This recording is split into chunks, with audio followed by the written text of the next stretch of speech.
Bonjour, bonsoir, amis de YouTrading, disent Denis de Pépitor. Comme toutes les semaines, donc, je vais vous présenter une petite revue d'indices, mais pas en détail, vite fait, hein, surtout pour savoir si on a le vent dans le dos ou si on risque d'avoir le vent de face cette semaine pour trader mes actifs favoris qui sont les small caps. Voilà, donc nous allons donc commencer par les indices américains, qui sont un peu le moteur de tous les indices, et par le moteur directeur des indices américains, qui est le Standard Poor's, le SP 500. Donc on va commencer comme d'habitude, on part des unités les plus longues vers les unités les plus courtes. Donc en semaine, le SP 500, bon, ben, très haussier depuis la crise du Covid, hein, on a les grosses bougies de la crise du Covid. On est toujours très haussier, on a eu un petit range ici, un petit moment d'hésitation ici, et puis là, depuis, on part très fort. Et la semaine dernière, on a fait un gap et une belle bougie verte, et on est allé prendre la bolle supérieure, le T1. Je vous réfère donc à la vidéo que je vous ai fait la semaine dernière sur mon interprétation des bols. Et pour moi, quand on fait un hors-bol, c'est l'indication d'une possible accélération. Donc on surveillera bien ce que font les indices cette semaine, parce qu'on a pris la bolle haussée aujourd'hui, hein, parce qu'on est lundi, donc on est férié en France. Mais les États-Unis sont ouverts, donc aujourd'hui on est en train de commencer à faire une hors-bol. On verra si on arrivera à tenir cette hors-bol jusqu'à vendredi. En daily, qu'est-ce qui se passe? Donc, j'avais matérialisé depuis quelques semaines ce canal haussier, donc, hein, et on voit qu'on évolue à l'intérieur de ce canal haussier, avec tout d'abord une évolution très forte, avec canal M7, canal M7, M20 pour venir un peu se reposer, pour reprendre un souffle, retrouver des mouvements acheteurs sur cette M20, bol M20, bol M20. On s'est fait deux ou trois petites frayeurs en allant chercher le bas du canal, avec même une bougie en dehors de ce canal, et après tout est rentré dans l'ordre. Et là, qu'est-ce qu'on voit? On avait fait une consolidation des dernières hausses. On avait quand même réussi à faire un plus haut depuis le dernier plus haut du 16 février. On avait réussi à faire un plus haut le 16 mars. Donc, la loi de dos, on fait des hauts de plus en plus hauts, comme on peut voir, et des bas de plus en plus haut, donc la tendance haussière va continuer. Et on avait une petite consolidation de ces derniers plus hauts, on ne savait pas si on allait le passer. On a eu 3 jours d'hésitation, 3 bougies d'hésitation. Mais bon, c'est vrai que la taille de cette bougie verte là du 26 mars laissait augurer qu'on allait probablement casser le dernier plus haut, et c'est ce qui a été fait vendredi. En plus, on l'a cassé en gap, et puis aujourd'hui, on casse encore en gap, on est hors bol, on va probablement aller rechercher le haut du canal haussier. Faut jamais s'avancer en bourse, hein, il faut toujours trader ce qu'on voit. Mais là, qu'est-ce qu'on voit sur les indices? On voit qu'on est en train de faire un haut de plus en plus haut, avec probablement avec deux gaps qui sont probablement des gaps de rupture. Donc attention, la hausse apparemment n'est pas finie, hein. Surtout quand on voit que la M20 qui était haussière était devenue plate, elle redevient haussière, et la M7 elle redevient haussière également. Donc on a tout pour nous là. On a les acheteurs moyen terme et les acheteurs court terme qui sont sur le marché, qui sont à l'achat. Donc on va voir ce que ça va donner quand on atteindra le haut du canal haussier. On va passer ensuite au Nasdaq. Donc le Nasdaq qui est un peu l'indice directeur pour les small caps, hein. Même si c'est le Russell, c'est quand même bien le Nasdaq qui donne le là, hein. Le Nasdaq haussier toujours en semaine. On s'était fait une petite frayeur là mi-février, début mars en fait, hein. C'était toujours la même date, hein, le haut du 16 février. On s'était fait une petite frayeur, on était venu rebondir sur le bas du canal, on avait réussi à garder la M20, et la semaine dernière, on a eu une forte impulsion sur la M20. Ouverture en gap cette semaine, on va voir ce que ça va donner. Et une des figures que je préfère, non croisement haussier, qui est en train de se définir ici, hein. On a la M7 qui vient vers la M20, les bougies qui sont supérieures, donc 1, 2, 3, 4, 5, 6, 7. Donc si la bougie qui doit clôturer au-dessus des 12 962 pour avoir un non-croisement haussier, et la bougie suivante autour des 12 707. Donc, sauf erreur de parcours, sauf mauvaise news, si on reste dans l'état des choses, c'est quand même, on va avoir un non-croisement haussier, probablement dépassement de l'année plus haut. Donc, sauf mauvaise news, c'est très très haussier, hein, et on va continuer. Et en délit, j'avais plusieurs doutes la semaine dernière, hein.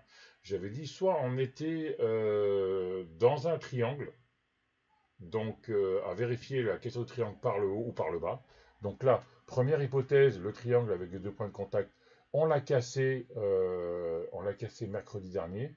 Jeudi, un gap, et aujourd'hui encore un gap. Donc, si on parle du triangle, on a fait la cassure, on a fait la TP1, et là, on est en train de fermer le gap du 19 février, qui serait la TP2. Deuxième hypothèse, j'avais dessiné un range aussi, parce que ça semblait quand même bien rangé tout ça, on monte, on descend, on monte, on descend. Et là aussi, on a cassé le range fin de semaine dernière, et là, belle bougie haussière, avec aujourd'hui, à l'heure où je vous parle, plus 1,78 sur le Nasdaq, donc tout va bien dans le meilleur des mondes, le Covid est fini, tout le monde est content. On verra bien par la suite ce que ça donne, mais comme on trade ce qu'on voit, on est obligé de dire que le marché est très bullish et il faut suivre.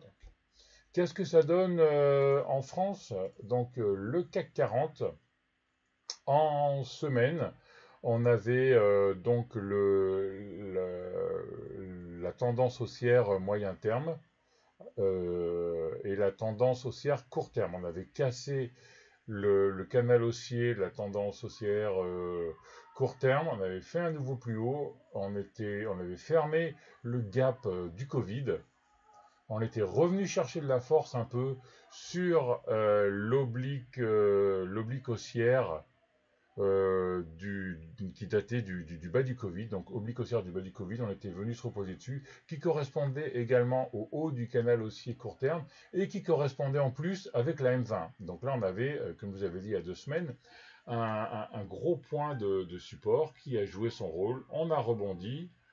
Qu'est-ce que ça a donné? Non-croisement haussier, M7, M20. Je vais vous supprimer cette ligne, comme ça, vous pourrez mieux voir ça, hein. Non-croisement haussier, M7, M20. Voilà. Donc, qu'est-ce qui se passe quand on a encroisé M7, M20? Normalement, on dépasse les derniers plus hauts. C'est ce qui a été fait.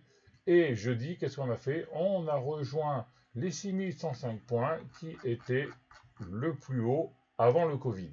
Donc, on est en train de faire un record du Covid. Le Covid est fini, c'est ce que je vous disais un peu avant, et on revient au niveau des plus hauts avant le Covid. Il reste ensuite de revenir au niveau des plus hauts avant les subprimes, qui sont matérialisés par cette trendline, cette résistance là. Voilà. Donc c'est assez intéressant d'ailleurs à remarquer que la dernière fois on n'avait pas réussi début 2020 à retrouver les nouveaux plus hauts des subprimes, car on avait eu tout de suite le Covid. Voilà. Donc cette fois, on verra bien si on va y arriver. Mais apparemment, on a le vent dans le dos, tout va bien, donc ça devrait le faire. Moi, j'avais peur quand même, jeudi dernier, avec l'annonce du reconfinement de Macron. Je me dis, on va voir comment les bourses vont réagir, et puis finalement, non. Vraiment, la bourse avec cette bougie, quand on dépasse les plus hauts, on clôture au plus haut. On a vraiment, on price vraiment l'after-Covid. C'est-à-dire que pour les bourses, le Covid est fini. Sur le CAC Small, qui nous intéresse hein, quand même, voilà, qu'est-ce qui se passe? Ben pareil, on est haussier. On a eu, pour rappeler un peu la vidéo que j'avais fait cette semaine sur les bandes de Bollinger, voilà, hein, on avait eu une phase 1, donc les bandes qui s'écartent. La phase 2, là, qui annonçait la fin de la baisse. Donc, cette fois, ça avait annoncé la fin de la baisse, même un peu en retard. La phase 3, qui est la bolle qui se referme, et puis après une phase 4, une zone de compression très forte, de peu de volatilité, qui normalement annonce une zone de départ, de départ, d'augmentation de volatilité. C'est ce qui a été fait. On a pris la bolle. Donc c'est ce que je disais, pour moi quand on prend les bols, c'est qu'on continue. On a fait un T1, un T2, un T3, un T4, un T5, un T6, on va presque dire un T7. On a fait une bulle là, c'est-à-dire qu'on a une cotation entièrement hors de la bolle, on est revenu se poser sur la M7 et on continue encore. Le mouvement aussi est tellement fort en fait que on a fait une oscillation bol M7, bol M7, bol M7 et on n'a même pas le temps d'aller souffler sur la M20 pour aller rechercher les vendeurs. C'est des acheteurs. C'est-à-dire que les acheteurs moyen terme sont toujours là et les acheteurs court terme ne sortent pas. Voilà, c'est vraiment quelque chose d'assez impressionnant ce mouvement qui, avec la bougie de la semaine dernière, en cassant les derniers plus hauts, car sur le CAC Small, on a réussi à casser les derniers plus hauts, alors que sur le CAC, on l'avait fait, mais c'était vraiment pas si flagrant. Sur le CAC Small, on a cassé les plus hauts, on a fait une dernière séance à 2,21 et une semaine à 3,18. Donc on a cassé et on va voir ce que ça va donner cette semaine, mais apparemment ça sent bon. Et en daily, j'avais matérialisé donc le canal haussier la semaine dernière. J'avais également matérialisé un range que là on voyait vraiment, vraiment mieux que sur le Nasdaq. Et qu'est-ce qu'on a fait? Vendredi dernier, on a cassé le range par le haut. En plus, cassé le range par le haut avec une énorme bougie verte de 2,21% et un gap en gap qu'on n'a pas fermé. Marabousu en plus, c'est-à-dire, enfin, quasi marabousu parce qu'on a fait un plus haut à 13 876 et on a fermé à 13 867. Donc c'était presque un marabousu avec une ouverture au plus bas, une fermeture presque au plus haut. Donc vraiment une très très très belle bougie d'impulsion qui aujourd'hui on est lundi. Donc en France on est fermé, aux USA on est ouvert et on voit qu'aux USA ça continue. Donc il risque probablement d'être confirmé demain dans l'état des choses. Je vous rappelle, il est 18h38 ici, donc il reste encore 4 heures de cotation, mais apparemment tout va bien. Même chose que sur les autres. Hein. Fin de consolidation. Donc ici on avait consolidation à plat, fin de consolidation qui est matérialisé par un non-croisement haussier M7-M20. Donc non-croisement haussier, je vous réfère à la petite vidéo, petit webinaire, on va appeler ça comme ça, que sans prétention, que je vous avais proposé il y a 3 semaines de ça, sur YouTrading. Voilà, donc qu'est-ce qu'on peut conclure tout ça? On a vraiment le vent dans le dos, donc on peut commencer à prendre des positions peut-être un peu plus longues, pour essayer de faire peut-être un peu de trend following ou trader avec un peu moins de pression, augmenter les positions. On a le vent dans le dos, c'est ce que nous dit les US et l'Europe. Voilà, maintenant on va passer à une petite sélection d'actions small caps qui ont été intéressantes la semaine dernière et qui peuvent décaler cette semaine. Voilà ce que je vais donc vous proposer pour cette semaine. On va commencer par Clara Nova. Clara Nova, donc en daily, une grosse bougie verte, des très bons résultats qui, pour une fois, n'ont pas été vendus. C'est vraiment à noter. Les résultats sont vraiment très bons. Hein. Clara Nova apparemment prendrait une nouvelle dimension. Et on voit donc une ouverture à 7,63. On a quand même fait une mèche basse, mais par contre on a fermé au plus haut à 7,99,5. Impossible de passer les 8, il y avait un énorme ice, on ne sait pas ce qui s'est passé. Et après quand on regarde ça en semaine, qu'est-ce qu'on voit? On voit qu'on est venu buter sur la résistance oblique baissière faut dire très long terme, qui date de fin janvier 2018. Donc c'est vraiment une résistance très ancienne. Donc on a eu un contact en janvier 2018, un contact en septembre 2018, presque un contact en août 2019, la même chose en novembre, et là on revient à la toucher en avril, début avril 2021. Qu'est-ce qui va se passer? Euh, non, croisement haussier, la M7 et la M9 qui remontent, très grosse bougie, vraiment à suivre, hein. Ça pourrait vraiment être une recovery. Si on passe, on pourrait très vite remonter des 8 jusqu'au 12. Donc c'est vraiment une action à suivre de très près cette semaine. Autre action, Terra Nexus qui avait fait une très très grosse mèche début janvier. Tout le monde attendait des résultats de phase, etc., des partenariats, et on a eu le droit à une augmentation de capital. Donc le marché a sanctionné tout de suite, une semaine, 2 semaines. Après, on n'a pas arrêté de descendre. Et cette semaine, on voit une bougie verte. Après 4 petites bougies, une grosse bougie verte, des volumes un peu en augmentation. Ça peut être intéressant. On va passer au graphe daily. Et en daily, qu'est-ce qu'on voit? On voit qu'on avait une résistance oblique baissière, qu'on était en congestion. Si vous regardez ma vidéo de cette semaine sur les banques de Bollinger, on voit qu'on était en phase 4. Donc les bandes de Bollinger qui sont horizontales, qui sont très proches de l'une de l'autre. Et jeudi dernier, on a fait une première bougie, on a fait un T1, on est sorti des bols, on a fait 2 jours qu'on a du volume, on a cassé la résistance oblique baissière, donc c'est vraiment à suivre. Est-ce que c'est un retournement ou est-ce qu'on va encore rentrer dans les bols sous les 10,86 pour continuer encore une consolidation horizontale, mais en tout cas, on peut penser qu'on a touché un nouveau plus bas. La M20 et la M7 sont horizontales, donc on a réussi à freiner la descente. On a la M50 quand même qui est pas trop loin à 11,30, qui à mon avis sera le prochain objectif. Donc surveillez ces 11,30 pour après, pourquoi pas, retrouver les 11,76 puis les 13,88. Autre action à suivre, AB Science. Donc AB Science, vous êtes un peu habitué à ce que je regarde moi dans les actions. Ce que j'aime bien, c'est le non-croisement haussier. Donc je vais peut-être le répéter encore une fois. Qu'est-ce qu'un non-croisement haussier? C'est M7, M20, c'est quand la M7 descend vers la M20 et croise la M20 et la M7 repart à la hausse. Qu'est-ce que ça veut dire psychologiquement au niveau du marché? Donc on a une première impulsion et on est donc très haussier, donc la M20 monte.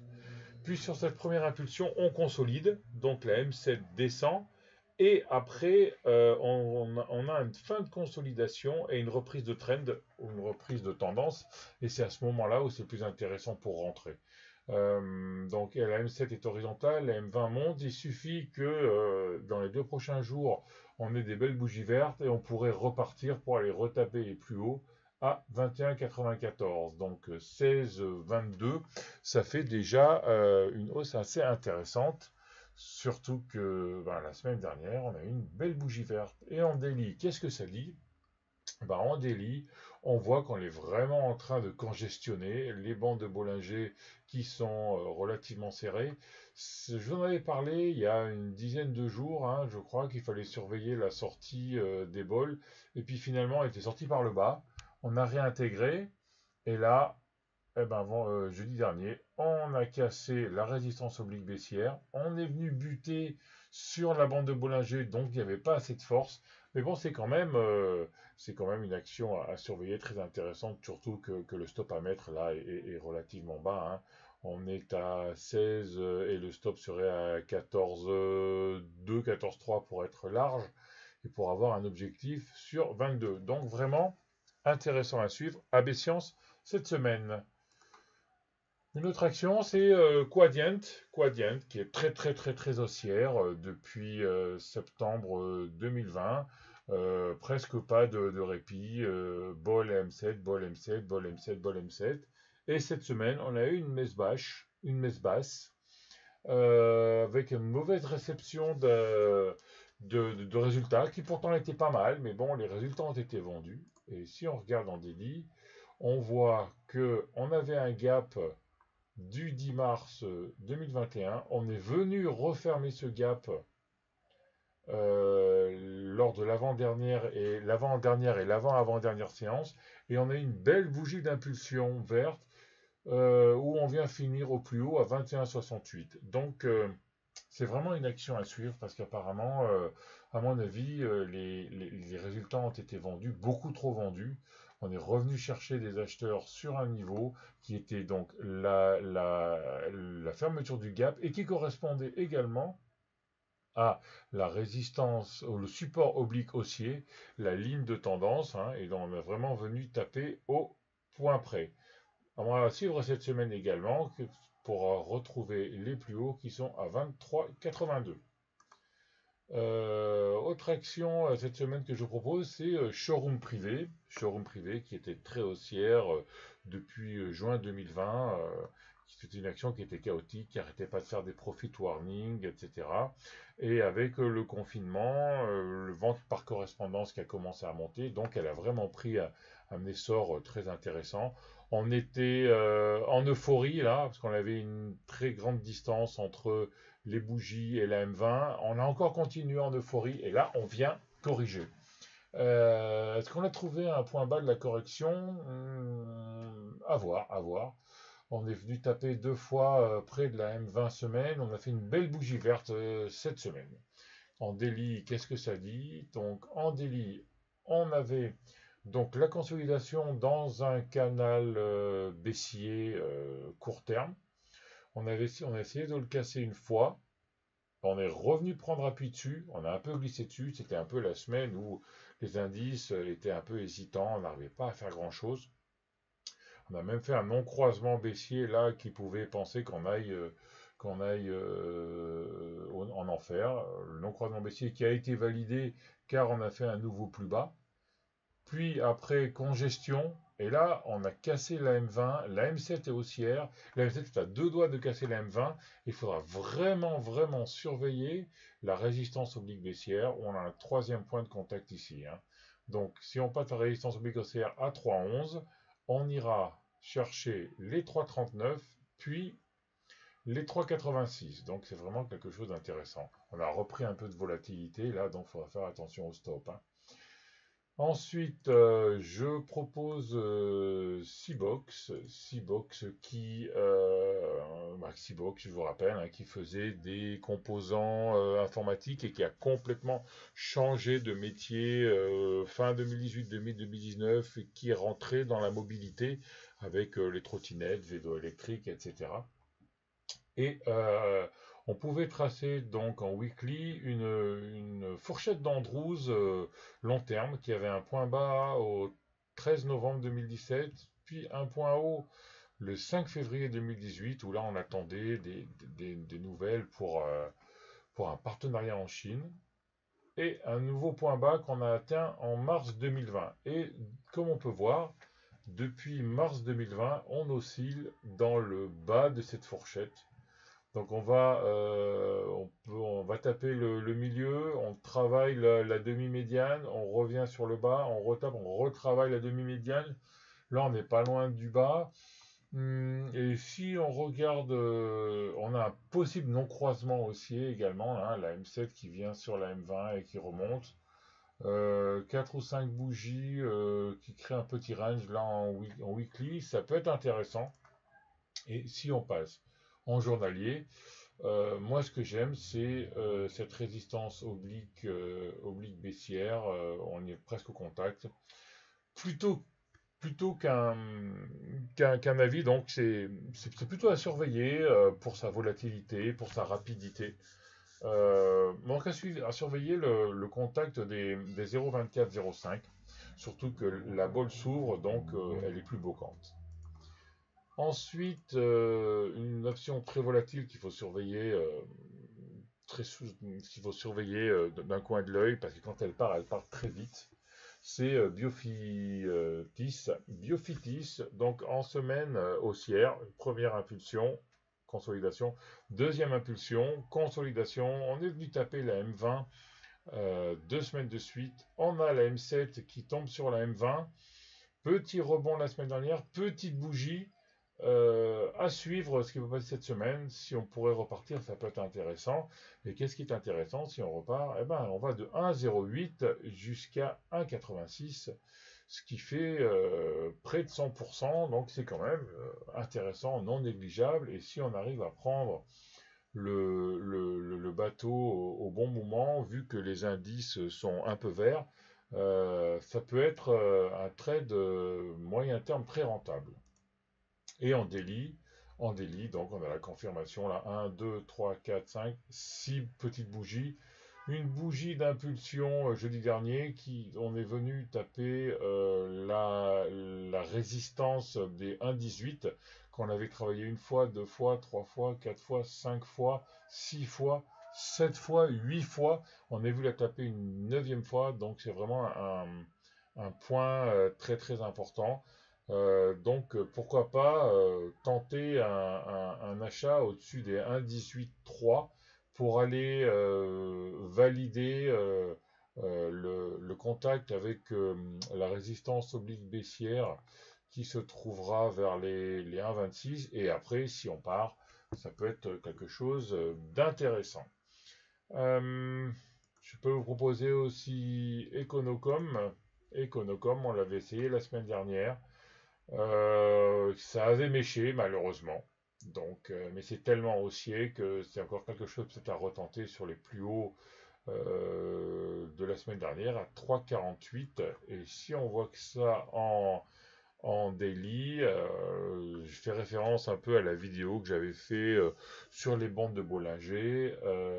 On est en phase 4. Et là, on commente la phase 1. On a fait un T2, donc ça fait 2 jours hors bol. La petite bougie, le doji avec une grosse mèche supérieure. En même temps, les acheteurs ont essayé de sortir, les vendeurs ont repris la main, match nul à la fin. Et le lendemain, les vendeurs ont donné un petit signal d'achat, ça peut être intéressant. Mais bon, vu la mèche qu'on a là, c'est quand même plus prudent d'attendre les 3,48. Au Plata ensuite, je l'avais proposé également la semaine dernière, hein, donc et j'y crois encore pour cette semaine, surtout que en daily, on est venu travailler les 21,9 une fois, deux fois, trois fois, quatre fois, cinq fois en 2 semaines. On est au contact de la résistance oblique baissière qui date de juillet 2020. Euh, donc, pour moi, surveiller les 0,22 pour sortir. Et puis, comme vous savez, l'analyse technique et l'analyse fondamentale sont souvent liées. Pourquoi pas avoir une news cette semaine qui ferait un catalyseur? Et dans ce cas-là, si on a le catalyseur en fondamental plus le graphique, ça pourrait rapidement accélérer 0,22, puis 0,237, et pour arriver en fin de course à 0,2930. Voilà. Surveiller cette semaine aussi, j'aime bien Valneva. Valneva, on va commencer à regarder en semaine hein, pour voir un peu, toujours pareil, grosse impulsion, consolidation, M20, M7. Là, ça fait 4 semaines qu'on baisse plus. La M7 est toujours baissière. On va voir si cette semaine, on peut avoir une impulsion pour redresser un peu cette M7. Et quand on regarde ça en daily, je refais référence à ma vidéo sur les bandes de Bollinger. Voilà, on est en dérive latérale depuis près d'un mois. Les bols se sont refermés, donc voilà l'impulsion. La phase 1, une nouvelle phase 1 ici, donc on va dire que c'est la même phase 1. Phase 1, phase 2, phase 3, les deux bols qui convergent, phase 4, le tuyau, et on est prêt pour refaire une phase 1 pour retrouver la volatilité, prendre la bolle là. Voilà, on a essayé de le faire lors de la dernière séance, pas réussi. Donc pour moi, surveiller le dépassement des plus hauts qui serait à 10,94, vu que les 11 sont un peu psychologiques, essayer de voir ce qui se passe après les 11. Un petit outsider pour finir. Non, je vais d'abord vous parler de Richebourg, qui a vraiment une très belle config. Hein. Donc en semaine, on voit une grosse hausse. Une consolidation, mais une consolidation latérale. Donc cette fois, on n'a même pas la M7 qui est venue chercher la M20. Consolidation latérale sur 1, 2, 3, 4, 5, 6, 7 bougies. Et semaine dernière, grosse bougie, grosse marabouzou vert, où on a ouvert la semaine au plus bas et fermé la semaine au plus haut. Et on est tombé sur les nouveaux plus hauts. On a botté sur les niveaux plus hauts annuels. En daily, qu'est-ce que ça dit? En daily, on avait un triangle, on a cassé le triangle lors de la dernière séance et on est venu mourir sur les plus hauts. Donc à surveiller en début de semaine, tout de suite, si on arrive à passer les 7,35, 7,36. Voilà. Est-ce que je rappelle quand même qu'on est sur des niveaux qu'on n'avait pas touchés depuis 2018 et pour aller taper les 9,40 ça peut être quand même quelque chose de très intéressant. Et voilà, pour finir, c'était mon outsider de la semaine, c'est ce que je vous avais annoncé un peu avec les prémices, c'est Global Bioénergie.